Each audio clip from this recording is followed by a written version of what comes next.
amasain hun hoi le hun man phang petu ibia pa pathian koma ki pa thui soya lopina zo se pe masa ahi YouTube channel tung to na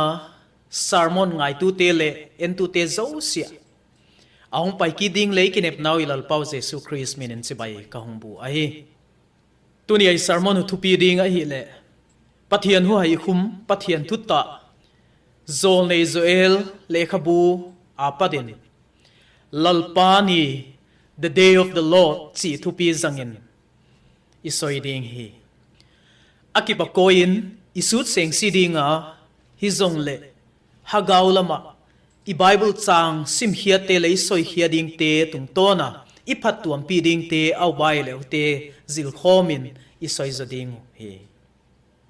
zol nei zoel le khabu ahi le zol nei neu som le ni te la ani na ahi zol nei neu akichi zia a zol nei lian te le bible budang te sanga man phalo zo hoi lo zo ai lo le thupi lo zo ai lo le a hoi na tom zo achi na ai tuan sia hi zong le abung le chang te atom zia a zol nei neu anakichi a hi zo hi zoel le khabu thupi ai le lalpa ni lo pi chi ai athupua ai le ahun ki khelma a lalpa koma kisi a ki dinga zoelin ami israel te akona ahi bible in hunhung tung ding silte to kisai tam ta mai anasoya anatang tung tasa asoi jong oma ule mabana hung tang tung ting te jong asoya hutela lalpani ichi pen jong atang tung ding te la khat ahi a hitsu bible thun loya mun som ne sagi ve hi thu gwal lalpani kichi anaki soya ule thun tha jong lalpani kichi som velam anaki soi ki ta ho hi na to kitonin lalpani ichi pen poimo ma mai tuni huna ko tuam tein jong i headinga poimo tela khat a hi chi hi ka hung soi nuam kit a hi lalpani ichi bang hi a hi isai bung som le thum chang kwa pata chang som le khat ki kal e dai le pathian lung tha na ni hi na soya uchiang in zephania bung khat na chang som le li som le gup ki kal et ki dai le hilal pani pen nai takhata siltung ding bangin ahung soi ki da ule bung thum na chang som le li le som le nga et ki dai le israel te zion tanu te nuama la sadinga ki kodinga gwalzona pathian wang piana zia a gwalzona atan na teu zia a nuam ding ai dan teu pen ang soi ki hi hu hi na a lalpani ichi chu bang hia hiai ichi ai le mi hing khang tua mi sual te go ding le midi tatte wang pia malsom dingin pathian ahung ki gol na le ave na ni ahi pathian lung tha na ni ai lo le pathian phu bala na ni ahi a abin misual tia dingin hi zong le midi tatia dingin chu wang pia na gwal zol na atan na niu hidinga hi lalpani migilo misual te adinga la huai ma mai hi zong le midi tatia dinga kinep na ahi chi hi amu thei hi ai bible simni zoel bung khat chang khada pat chang thum ki kala pethuel tapa zoel koma hungtung lalpa thu chu hi khungayun nangupu te te ule bildoun gamsunga tengte zo sia hi khu hi nangudam lain a hiai ai lo le na pule pa te udam lain a hain ana khangei na ta teu hi thu hilun la na ta teun ata teu hule ata teun khang tha dang te koma hilu he bung ni chang khat zayona pengkul mudun la katang siang thowa ki galgin na phuangun gamsunga tengte zo si akithingu hen azia chu lalpani hung tung ding ahita a anaima mata he bungni chang som le nia pat som le nga kal sim ki dingu hule tu in lalpan ngalung tang zo siau to angol pumin kap pumin lungai pumin kakoma hung ki heun achi hi hule nalung tangu bot keun la na puanu hilowin hule lalpana pathianu koma hungki heyun azia chu ama hi mi he pi siam khotuana dim lungtha pa palo chitna lian ta neile silgilo apat lungsim heivemi a hi lalpana pathianu koma an sillat le don sillat ate zong ama hungki hei kidin lungsim hengin wang piana ahung nut siat si ding chi kuana hiai he pathian ko ma ham te ni olal pa ka pathianu hun hoile hun man phaung pia a tuni hun ana tan sin pha soi the na ding hun na hung pia ziain na min lo pi phatin na ko ma ki pa thu ka hung soi hi ai na hung siama kapoi mo teu nang man na hung pia na lai zen ma lo pi phatin na ko ma ki pa thu ka hung ge nu tuni hun na suwa mule kam lungsim ngai to na kapum pi nangman hung su siang thoin la nangma thu lo pi ta na hung pia te soi khedingin ka hung ki sing sa a nangman hung gwal zola ngai he tu te hian lan media tung to na youtube channel te tale nangman na gwal zola hite tung to na nangma tan chin pha dal sem na le nangma thulo pi ta phuan za na le media dinga hamphat na hagaulam gwal zol na tun dingin hungwang piang malsom sa dingin sin nakut lo pia kaundam pa kalal pau de ta me jesu christ min kongen ahi amen i bible chang sim na a zel bung khat chang khada pat chang thum ki kala pethuel tapa zoel koma lalpa thu ahung tunga hule ngayun nangu upate hule bildoun gamsunga tengte zo sia nangu hun lain ahiai ai lo len pule pateu hun lain hi chibang ana khange chi dot na thu ahung tung hi ai hule natateu hi thu hilun la natateun atateu hule atateun khangdang te koma hilsonu he achi hi ai bungkhat sunga zol nei zoelin hun paita sa lalpani tokisai asoya khaw khupte tung tona gamsung god na pen ahung tung ding lalpani chiam chi na danin asoi hi ai huina a khaw khupte pen pathianin god na vanza ding sepai hon bangin azang a uchin khaw khupte pen pathian hat tung nung ading a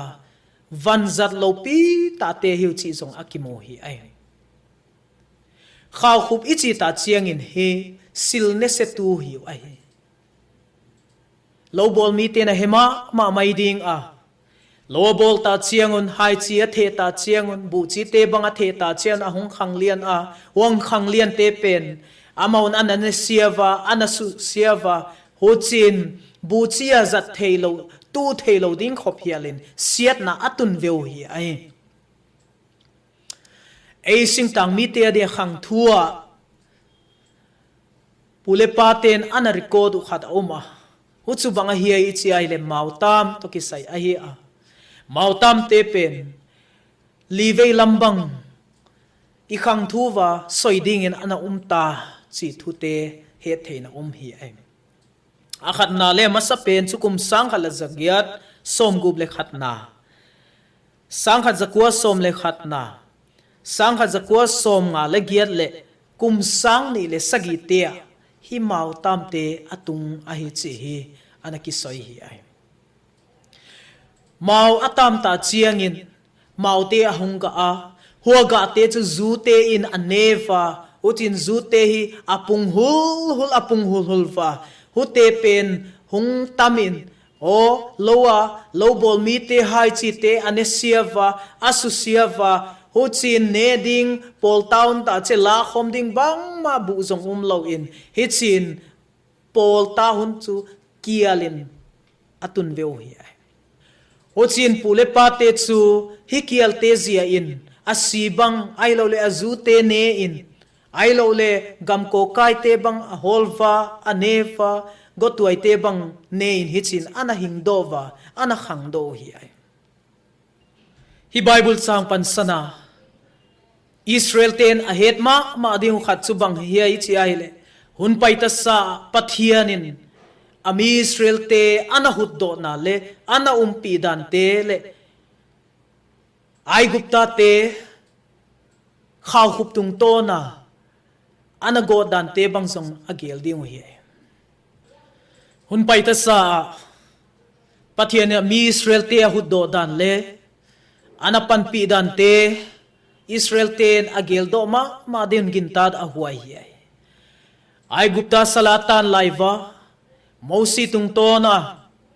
pathian in ami Israel te puido dinga aublai in god na tuam som te la agiat na chu banga hiai chi ai le khaw khuba god na ai bungkhat na a zol nein lalpani tung tang asoya uchin thubul ahung pana hizong le khaw khuba god na hung tung pen thakhat thuin ahung soiguia azia zalbang ma azong soilo in pathianin zudate tunga god na atun sapen ahung soido hi ai hizong le hi god na te tung to na pathianin asil tup bangdang hilaw in aki khelma ahun ki khelma a ilalpa ko makiki ding a amite ako na ahi chi hi athain hetha le dei huai isa ahi bungkhat changni na zol nei zoelin zudagama mite zo si akoma dotna abol pen dong ding in achial hi ngayon la achia ule da bilu do un achi hi hutsu athu soi pen ngai hia a heading in he zol nei zoelin amite ade sa ma na akilang hi ai ichi bangai kia na to ki sai thun loya hun khobvei pi zong akimu hi ai khoi khoya siam chil bu bungli chang som ni le thum na isai bungkhat chang ni na chang som na ulemika bungkhat chang ni na tia song bildo un ngai hion chia asoi na te akiza hi ai hita zona zol nei zoelin athu soi pen mi ten ngai hiao hen lan abilu do hen lan he siama maule chi adeizia ahung soi hi ai athu ngai heding a adeite aban ahung soya khatna a upate chin chian tamain ahung min lo masa hi ai hita zona upate achin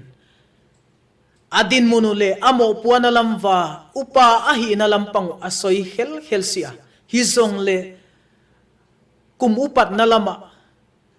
hin huwa saw tamay anazang tate ailo le aneu va pat a ate huntan va anasil tua tateu le apua pateun thua na hilson teu tamay anaza ta dingu gintat huaite ahiva amau te pen hita zona zol nei zoelin dot na anabol pen dong thei ding le dong ding a chin pen te a het song a hi zion hita zona upate chia aung min lo se hidin gintat a huai hi ai hi dot na chu bang hi ai chi ai le nang hun lai le na pule pate u hun lai in ana khange chi ai hi adot na pen don na chu a sa hi ai huin bang ahung ai tua do sa e chi ai le hun paita sa pathianin ami Israel te ai gupta salatan laiva pathian ahud do na ding a god na chi som tel agiat na khaw khuba god na pen hi ami Israel te hud do na ding god na asol te ahi hu pen hi ngai tua do ma dion gintat a huai hu zian hi dot na pen chu hi kan he khangayu chi pen hung hi ding hi a hi ai le bangzia hito bangot na pen tuni huna zudat nam sunga hung tunga tadiai ma dan pia kit bu bungli chang som thum le ni apat som thum lek li ki kala hichin anaki soi hi ai azia chuna mawa ana tuma hun chi asa te suyun la leitunga pathian mi hinga siama ki pan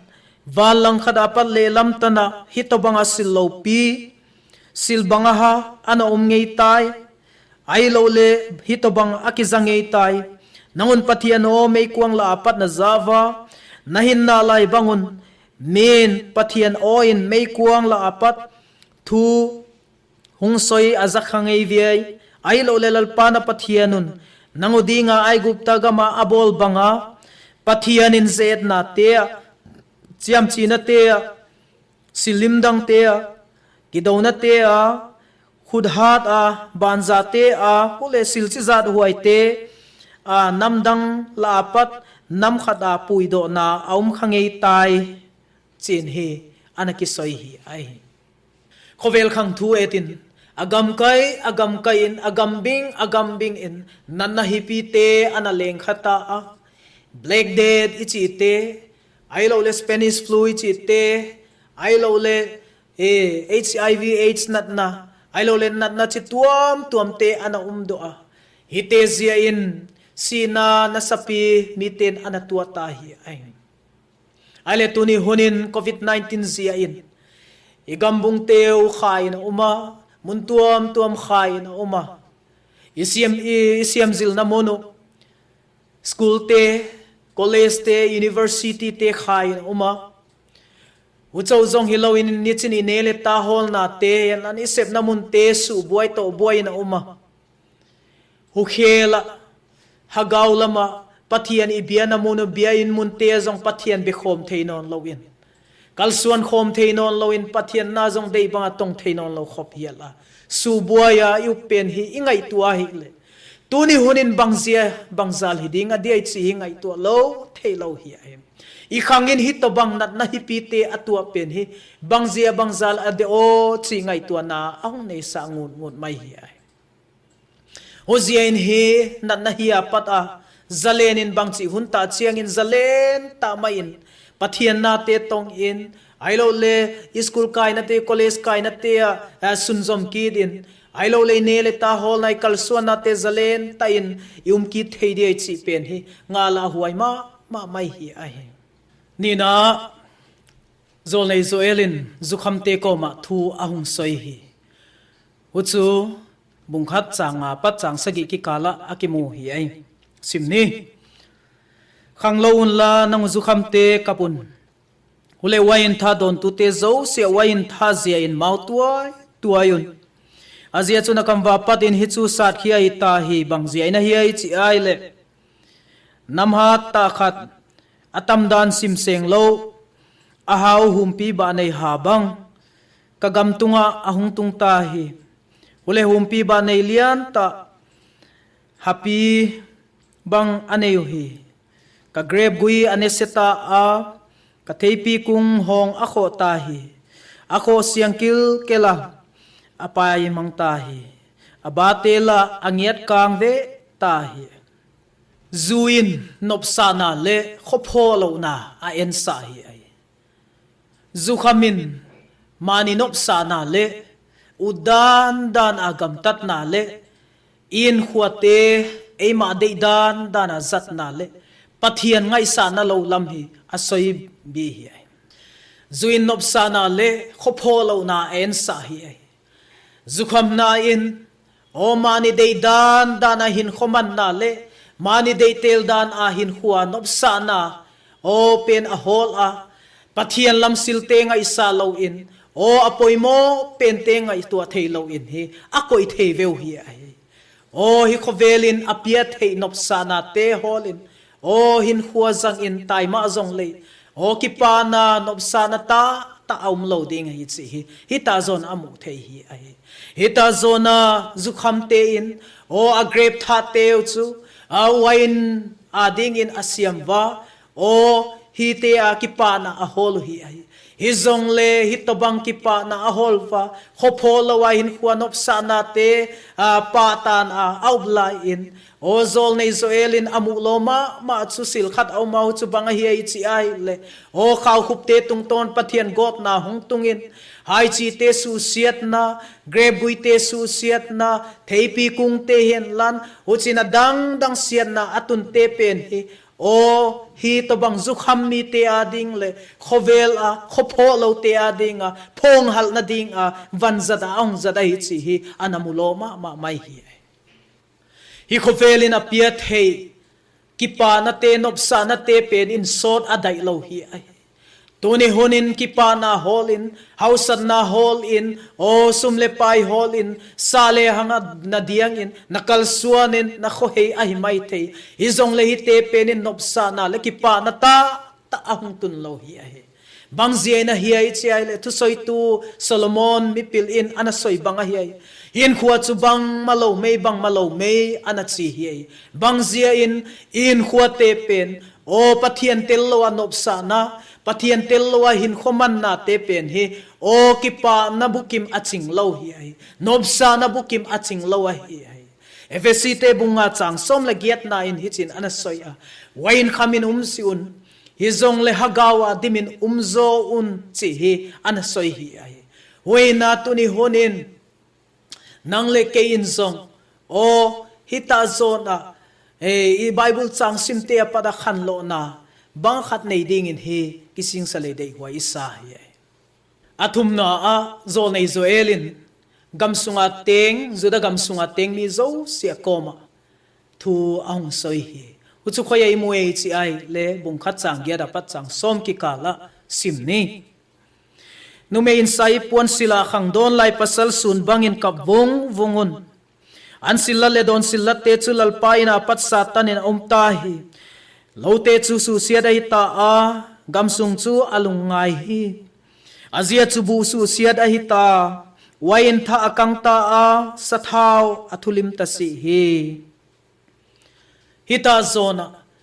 gamsunga teng achin judanam mi te asoibina hi ai numein apasal sun banga akhang don lai hun a numein sai pon sila khang don lai pasal sun bangin kap vungun achi pen he lungai top kho tung ahi danu asoina asulat nuam na hi an silla le don silla te chu lalpa in apat in satan in aumta hi umzia chu banga hi ai chi ai le pathianina ki thoina o silla ding bang ma om theinon talo hi ai uchu khoya bangin a hil chian ei chi ai le chang som na a o silla ding te ai theinon lo zia ai lo te chu su siat a hita a gamsung alungai azia chu bu su siat a hita hi wain tha kang ta san thau athulim ta si tuni honin Israel te in o pathian abian naw hita zona imu chu banga hi ai chi ai le o pathian ki thoina te walung kim nol o ta sadana huan hai chi ga teu song ki thoi theinon lo in omu oi chi da bang din mun aum lai in toni honin nang le ke in zong hagaw lama kial na nasata mai itang thei idong thei mabana ta sadana zong chi bang mai ni tung thei lalpaina ki thoina le silat ki chi mong aum thei non si hi umzia chu banga hi ai chi ai le o pathian to ki kalu ki chi mat na abuaita o pathian to ki pol khom na pen abuaya hi ta chi hi amu thei hi ai o huan hai chi ga te ki thoina atoi ding non talo o hi chu mual phona le o ta sap na lian ta mai Israel te tunga tung chu hi ai oi sanga ta sap na lian zo tung chu banga hi ai chi le mo hagaw lam ta sap na Israel ten anei hui ita sap na khu tuni hunin eging tu ten song ita sap naw an hi veu dan hi ai le ta zon Bible changin bangchin asoi chi ai le an silla le don silla te chu pathianin apadin satanin omta hi toni honin ki thoi nuamin o ngeina danin o abiabu te va vachiin o va ki thoi somu zong le a ki thoi ding va asilla ding bang anei non lo o gam sung su siat a hi ta zia in ki thoi na mu na sil toi ding zong lo a hi chi hi amu thei hi ai hu chu a chiang ma chang som nai na soi chiang ma mai hi em lo te chu su siat a hi ta a gam sung chu alung ngai hi azia chu bu su siat a hi ta wain tha akang ta a sathau athulim ta si hi chu a hil chian na hi ai hi chi bang kial na le ta sabna chu atuam deuin igam sungin zong mailam ang tua theigi ge bang mai soi thei lo hi ai covid 19 na hi pi len zia in o lockdown te hong uma lockdown te zia in o mun china o na sem thei lo in na tong thei lo in nele ta de banga hol thei lo wa o hin khwa zang tam ta mai au mo hi chi hi he thei na hi ai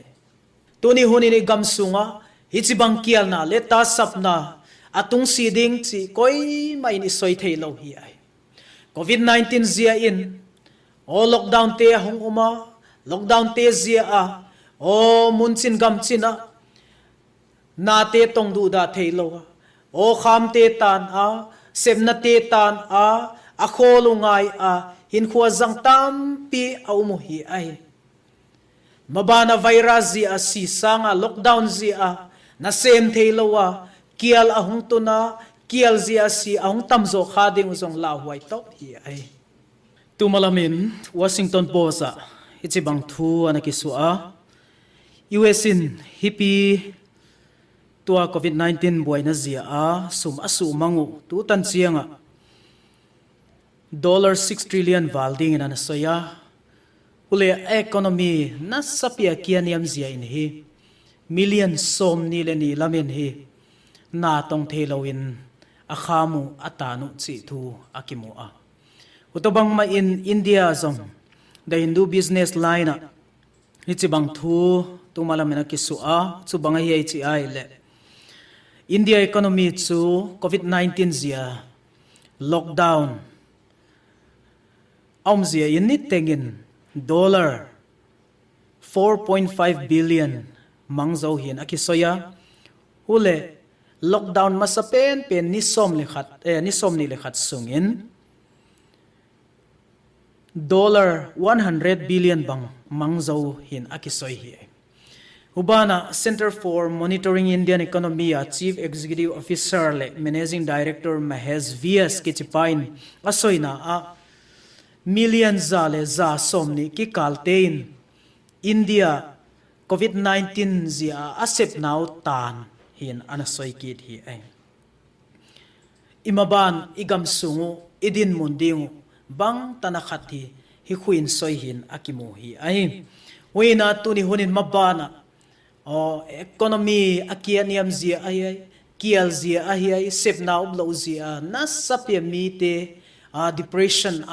o kinga isiat na te atun zia ang ubwa ang khanma ma ding zong hi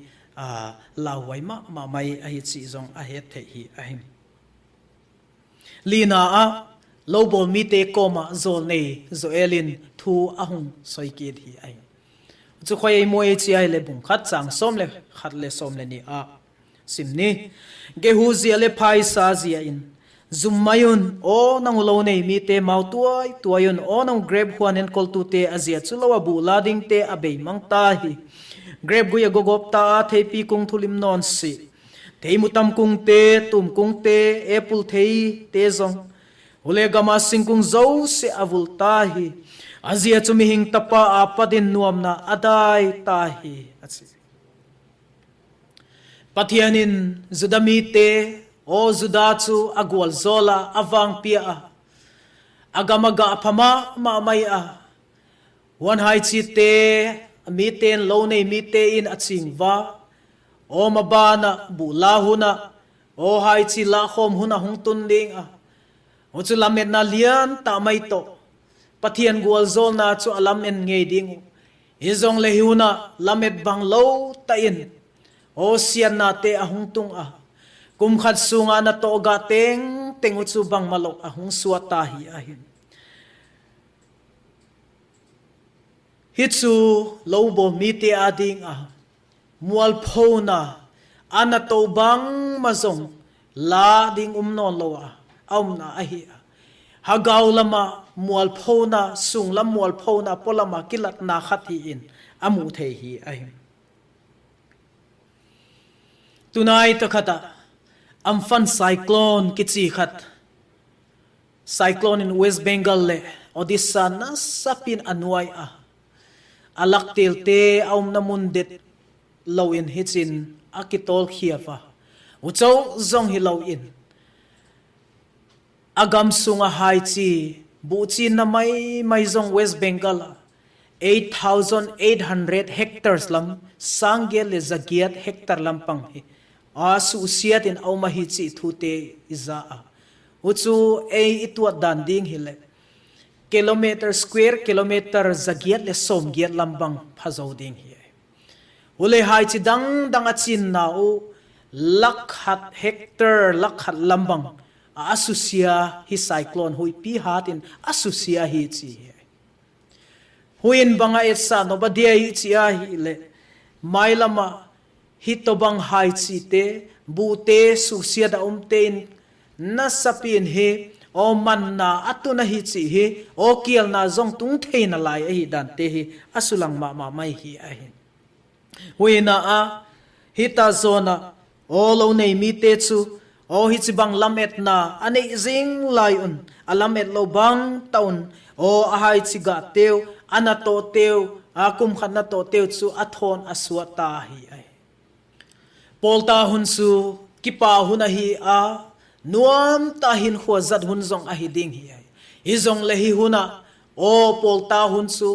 bang ma bu la khom ding zong lo in o a hin khwateu azang ding va kale mauna le dana top kho tun na hunin azang ding wa hi chi hi amu thei hi ai nga na le anunung pena zone Israelin siampu te koma thu aung soi hi ai uchu khoya imue chi ai le bungkha chang som le thum le som le li na a simni nangu siampu te na kong gaun la ka vungun nangu mai tama na tong tu te mau tuai un nangu kapathian na tong tu te hungun la zan khova in sai puan silin lum un azia chu sillat le don sillat te chu na pathianu ina pat in kham ahita hi hita zona siat na le god na zia kha khup te in gam te asu siat na zia in o siam pu te in zong anau zong tong du da theinon lo in o asep ding dolu a bia dan ding dol ho song o sillat te zong bol theinon lo in aumu chi he amu thei hi a hi hita zona ta sadana siat na cho tung si a hi zong le hagaw dana nasapi in o agam sung wa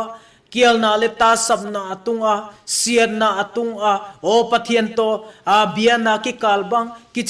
kichimat na bang nasapin asusia hi chi he amu thei hi ai huzia in siam pute chu o akonga dingin azol nei zoelin asoi hi ai konga ichi ta chiangin sil banga khat bol dinga man sadiama kising sading asoi na hi ai heta zona akongu ga a banga hi bol dingu achi ka vungun nangu mai tam a natong tu te mau tuai nangu kapathian natong tu te hungul lanzan ko vain sai puan silin umun azia chu an sillat de don sillat te chu pathian in apat kham ahita achi hi ai hita zona siat na le god na o zudami te tunga tungchu a avo top ahi chi hi amu thei hi ahi god na zia bangbat na te lungai na te da na te atung a oi nai ta zona siam pu te chu akong uga a o sayu puan sil a kapa mawa o kikowa mak tuai ding in his zones zoelin achi hi ai ai le ta zona dam na ding in agam sungu bid na ding asian na pen siam phatkin na ding in oi ta zona siam pute in pan alava ai ta zona siam puten pan alazing lai un o hita zona sai puante asilu chi amu thei hi ai sai puan sil ichi ta chiang in o kisi na ai lo le akingai ngiam na ai lo le sun na a ensa hi ai hita zona o siam putein kisi a mau a kap a ahin khuwa azat penu ahun to si a hi zong le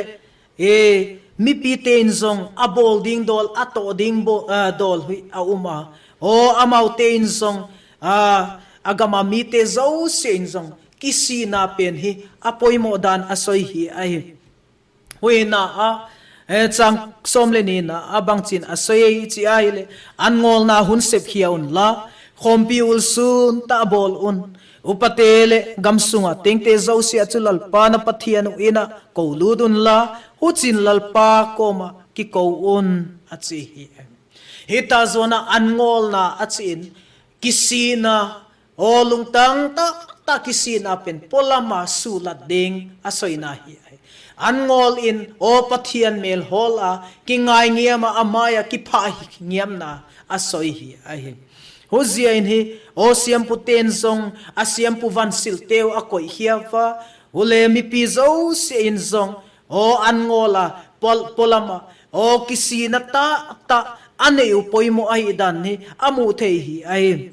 ochoni in akimu a khatna a siampu telam kai miten aswalu kisina le poisa na pen hi polama asulat nau huchu angol na phuang dingin zol nei zo elin asoi hi ai hita angol nain atupi penchu pathian deidan holdo na pathian mel hol na hut khel pathian deisa na pen atan ding hi ai pathian chu o Israel te juda tek tunga o hisiat na atun na ding a khaw hup te sol tu a hi a hole Israel te ading adam naw song pathian ma a hi ziain he a pathian mai kun lo ngal a upai dang lo o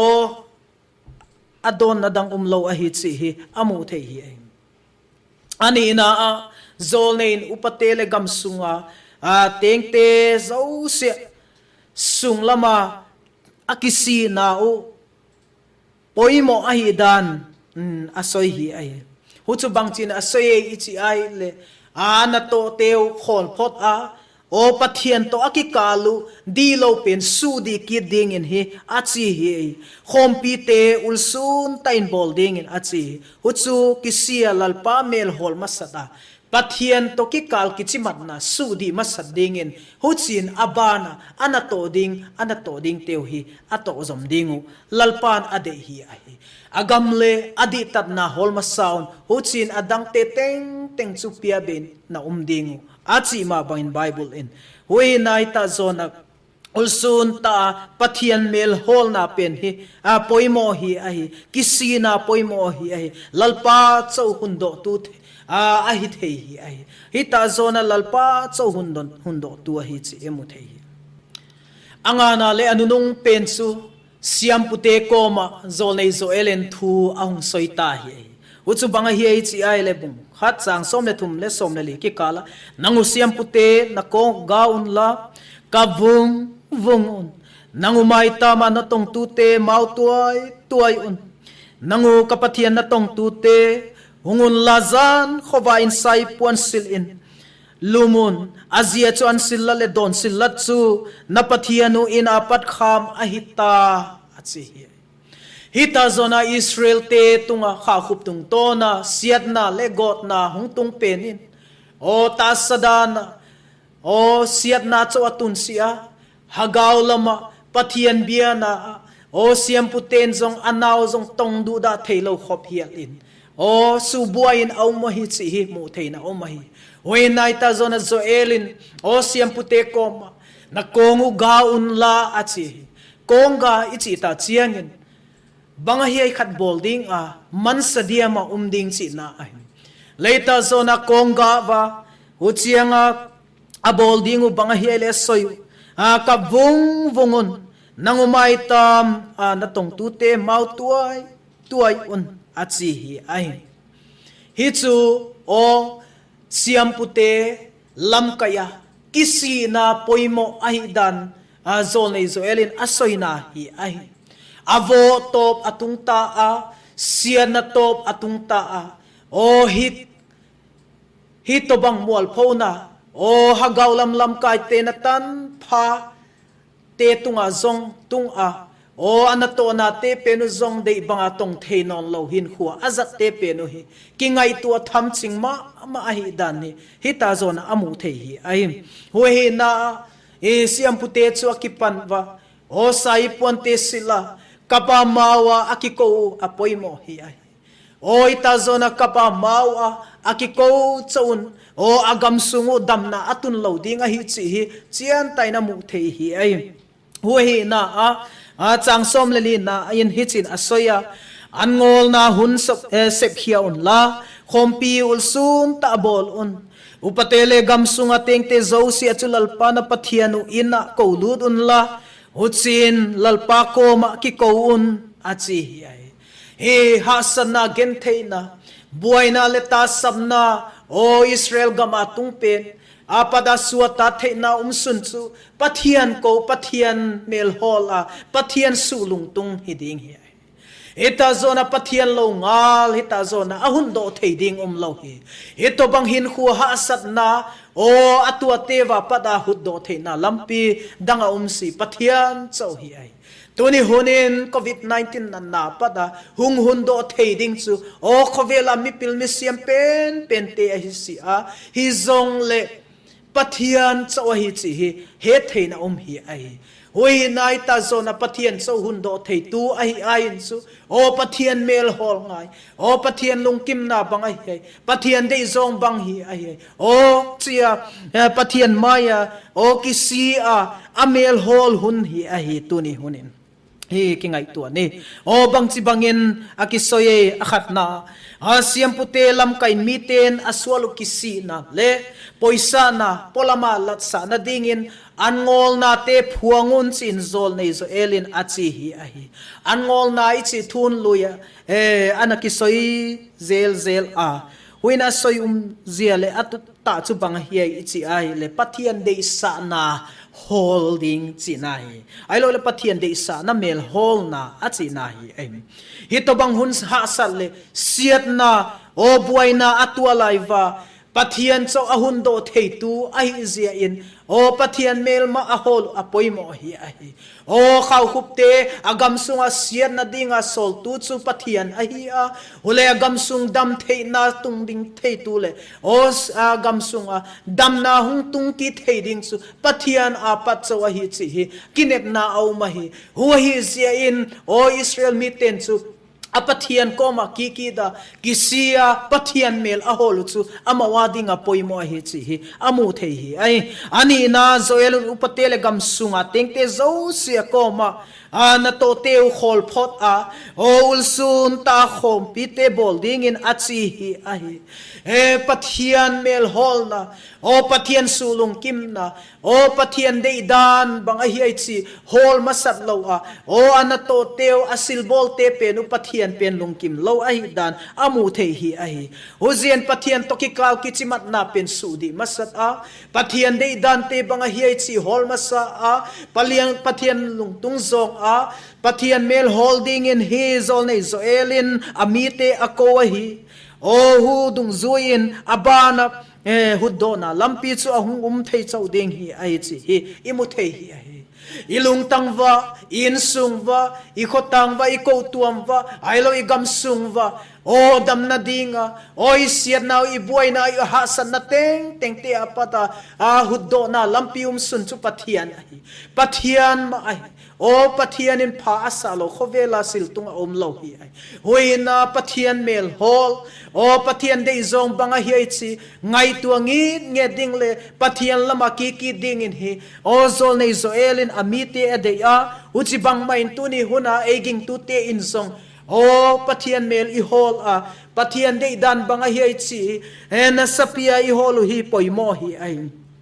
Timothy thod ni bung ni chang som le kwa na a hi chin ana ki soi hi ai michin Chris min lo phot ma in gi lo na pai san he chi chu lalpan e ahung nai theina ding in o e ten song pai hia ding koi hia ding tan ding tam ta mai song om ding hi ai tuni huna pathian to ton khom pathian dei dan hin huwa zang o pathian lungtung zonga hin khua zang o pathian bian apom ta o pathian deidan hin khua zang ding ichi ai le o pathian lungtung zong a inu khua iman eya sual ahungi sa te koi hia apoimo te koi hia nga hi hu hi lawain su o e tunga zong ni khat ni ta chiang in sian na pathian thunun na te ahung tung thei a hi chi hi hedin dei huai isa hi uzia in zol nei zoel ami te chu kisi o lalpan ako na pen sang ding in ade hi a hi Psalm number som thum lali chang som la giat na lalpan chu lungtang hasate koma anaya hule lungtang kisi tun te ahundo veu achi lalpan lungtang ta kisi na pen aphut hi a hi o amin me polam hagaw mit na sulan na pen hizalo in hizong le lungtang tonga pathian to kichimat na sudi o sual kisi na o sim na le hin khua di zat na pen hi pathian aphut hi a hi patnalate Psalm number som nga le khat chang som le sagi na lalpa de zong ki thoina chu hagaw hasia ahi achi huchin pathi o lalpa kisi tun chu nangin na musit si ding achi hi ahim pathian de zong pathianin nang le ke ading ade chu bang hi ahi ai che lungtang ta kisi na le ama amel hol na ama ade dan hin huwa man na pen hi aphutin tena hi chi hi mu theina hi a hi uziain hita zona azuda te chu aki khelma lalpa ko ma ki dinga ko na pen ngai sa ding in zol nei zoelen ade ma ade sa ma mai hi a hi o chi bang main tu ni hunin 18 song o pathian lung tha na pathian dei lo zong hin khua hung tun o i thua ma in o pathian lama ki hei ki in khua te pen siam phathi pathianin hung dei sa hi chi hi i hedin dei huai isa hi ai ale mai lama lalpani hung tung ding chu zoelin bangchin asoye ichi ai le lalpani lopi ta le chi za huai te chu hung tun ma in o ni sa te amial ding hapite sisana suading zilte aling ding huchin ha sat na tuam te tung ding hi hite chu bang chi hun ta chenga tang tung ding a hi ai chi le o hun bi khen dana Israel te to ki sai zentel te to ki sai khana zong a hi tribulation huna o hun ha sata mai atua ding hi ai o hi hun ta chiang in pathian lung tha na chu o wana pada le bua umin o pathian lung tha na chu o ging lo mi te in hi ai khovela na sapin atua to ding hi ai o hi na tu ni hun e ging tu te in zong o kingai tu hun hi ai lo le piang tha nai lo ilal pa Jesu Christo kichimat na di nei nai lo yu ba hin zong le kisu di hun hi ai o Jesu Christo nakichimat tai ai lo le pathian to ki kal nakipol khom nau bang to bang hi a hi chi hi dot na poimo ma mai hi a hi o Peter thotni bungthum chang ko le chang som na hi chin akigena mi khen khatin Zekaya sa bangon lalpa chu atu chiam lama azekai si izong le koima be mangding dei loin mi zo si akisiding dei na in ai malama thua zo hi zo hi izong le lalpa ni chu zana guat bangin ahung tung ding hi hule huni chiang in vante chu na sata gingin amang ding wa leite zonga sunga na to te to hal mangin ding hi itsu mailama silhung tung ding ai o pathian ni o nang le ke ki si ding ahung de nang le ke o ama lam zuan o ama to hin khuwa mang ding in ahung de hi ai hung dal theitin chau sia pen i koi hi o hin khuwa pen ni o pathian de zong izat ding hi ai o na pian tha nai lo in song o pathianin o hun khat hung pen alai inte o ni khat ni ta che ka piang tha na lai ding chi mei sin lan tu hi hudam na ni tu hi o nanga de na ki ngai tu na hun hi ai o lalpa thu chiam azikai lo hi izong le nang le ke zong hudam hi theina ding le o ipian tha theina ding in e lama athua zo zo a hi chi hi mu thein a hi ai le bangchi banga ki siding ita zona Ezekiel bung ni chang som le thumna a o nalung tangu bot ke unla na puanu hilau in ule lalpa na pathianu koma hungki heyun lung tanga kisina o lung tanga poisa na o swal zia o khosa na le o swal top san na kinung heisan na pen o lalpa de dan le phuchi bang e ibol pen pathianin ahung phut hi ai kisina hilsian na khatsu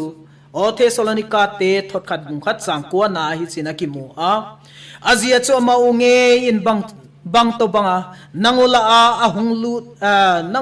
hung lut a hi ve uchi ele zone zoel in bang chi ba ki siding in hita zona amite koma asoye bung ne chang som le thum na nalung tangu bot ke unla na puanu hilau in ule lalpa na pathianu koma hungki heiun achi lungtang ta kisina sual top san na sual nung heisan na chu hita zona kisina asoi na hi kisina hilsian na hoi ta chu Thessalonica te thot khat bung khat chang kwa na hi china ki soi azia chu amaunge in bang to bang nangula hung lut ka hi viai chile milemte apat pathian hing le di ta na tong dinga na hung ki heidanu ahung hil achi milemte biana pata pathian hing le di ta na tong dinga ahung ki pia hianawa tuni honin nang le keya dinga imilem teo banga diai sumle paya de hausan na diai inle lawa diai ai lo le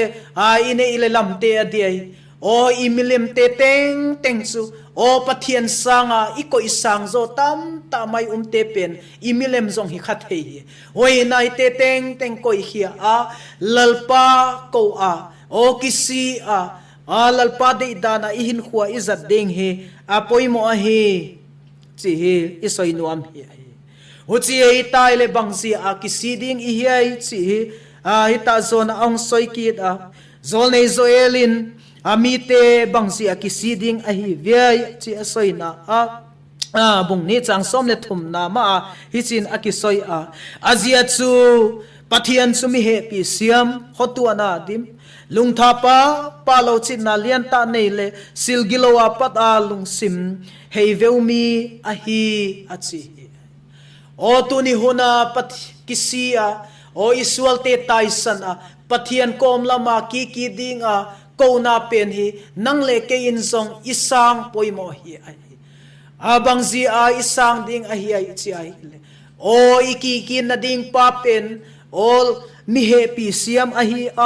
khotuana dim hi lungtha pa lo hi chit na lian ta ne le silgilo apata lungsim hei veu me hi o huzia in tuni honin ipathian mi he pi siam khotuana dim le lungtha pa lo chinna lian ta ne silgilo huwa pathian na o isualte o silgilo bolte pathian de lo zong i bolte pen top san pathian lam nga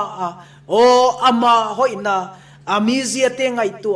o iki ten hi poimo hi dan hi hita zon amu the hi chronicle khang thu te ni na bungsagi chang som le li na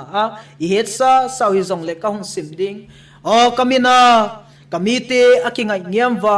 aham te wa pathian mel ahol wa hule umdan gilo teo aki hei sanun chu wana padin kanangai khedinga aswal na teo kangai dam dinga agamu kasudam ding sual ngai dam na ding in kisina apoimo o sual nung hei san na apoimo ahi chi hi amu the hi uziain tuin unaw nang le kei ading in kingai tu na hun hi oi khovel bo ruak te in hoi lam sang main sial lam amano deu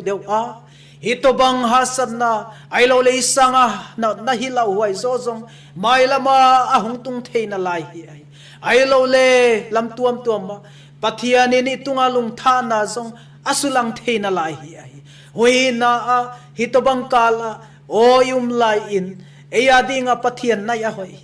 o pathian to ki kal kisudi zing apoi mo ahi o pathian mel hol hun ahi pathian de zong le akipa zong silte ngai tu angin nget hun ahi dan te hi gel tha le dei huai isa hi ai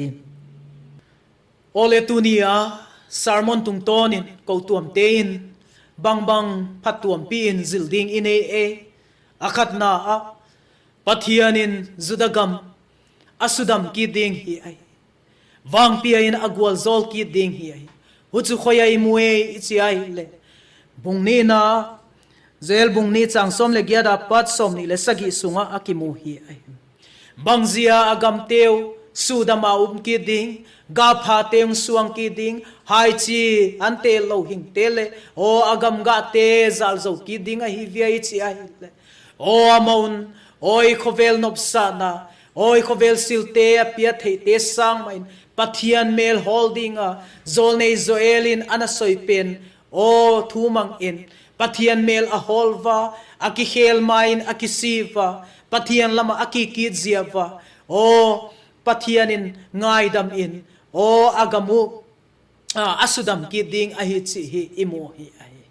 uchi bang main nang le keizong tu ni honin e khovel in a piat hei nopsa na e khovel in a piat hei kipa na te hol lo in pathian mel hol zo in pathian lung sukha zo in pathian kipa na silte ngai tu zo in hochu pathian dei dan a hi chi imu thei hi a hi oleni na a pathianin zudate tunga o ahagaw alai bodeng hi a hi o hun paita sa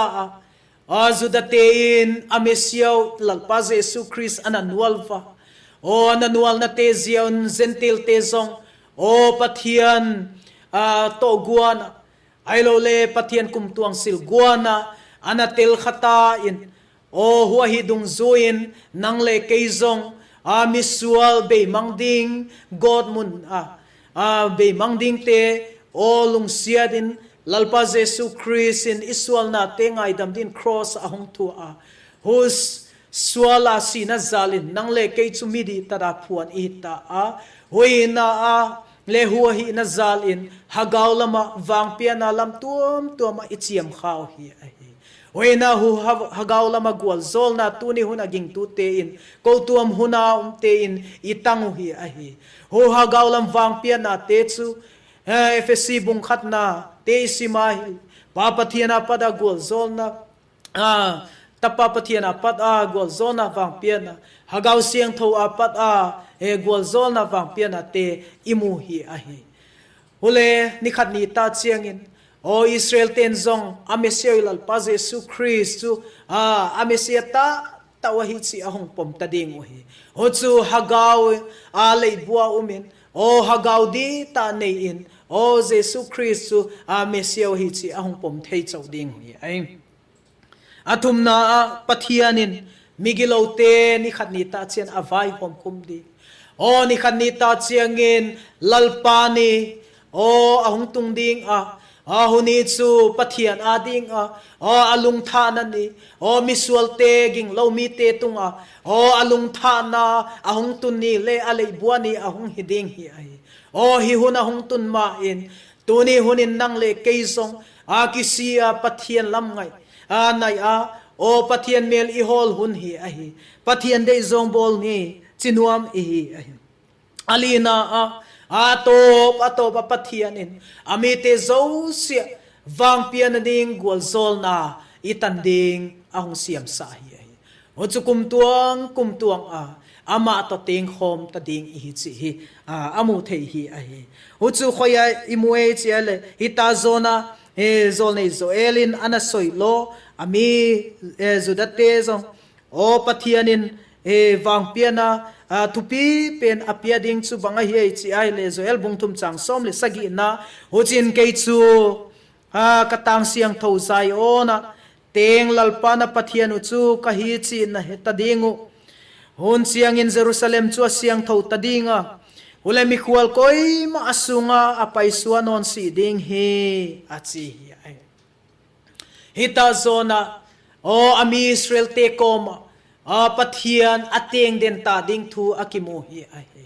atuni hunin hagaw lama ko tuam ten hizal te chu ina zodai tau hi ai tuni hunin hagaw ten sil te hi tawa o hagawa thop hi tawa o pathian chu eya ateng ta hi chi hi imu the hi ai zohan bung kha chang som le din na thu chu ta sa ahung tang ho chin ikom ahung ta hi achi hi ai hi chu hagaw lama o pathianin ahung ten chil na o pathian eya Emmanuel lalpa ikoma ta ahi chi hi amu thei hi ahi uzien tuni honin lalpa ni hungtung ding to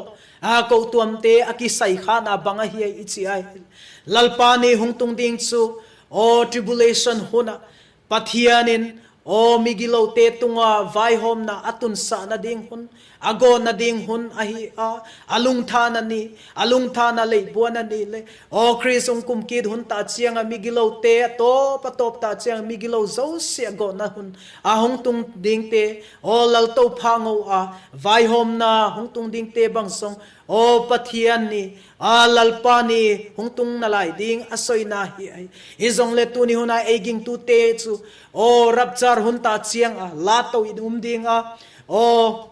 hi pathian lung thana ni in o lalpa ni in